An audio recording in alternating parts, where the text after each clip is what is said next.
Stacia Creek with 406 East Realty, coming to you with a market report ending the very end of 2022 and also wrapping up the month of December and the fourth quarter of 2022 with some interesting market information. So to begin with, the first measure is the last quarter of 2022. We had approximately 11 properties sell in the month of December, and the total amount of volume was just under $3 million, and the average sales price was around $260,000. As compared to the prior month in November, the average sales price was about $160,000, and there were 6 properties that went under contract. Shows and definitely an increase, also an increase in the average sales price, but probably not enough information in November to make a real strong comparison from month to month.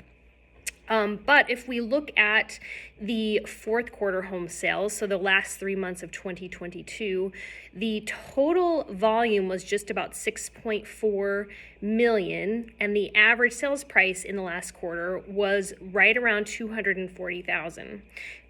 Compared to the third quarter of 2022, the total volume was just over 7.9 million, and the average sales price was around 270,000. Now, I would not say that home prices are declining. I think we just don't have quite enough data to compare, and there were definitely some lower end properties that sold in Richland County in the last quarter of 2022.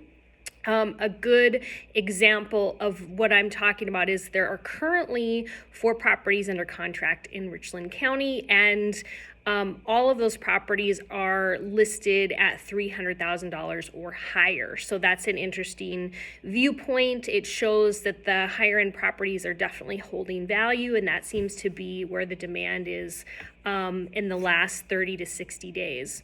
In addition, the current number of active listings is 35.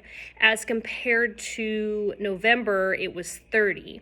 That is showing we have an increase in properties that are available and for sale, and it appears that the buyer pool is shrinking slightly.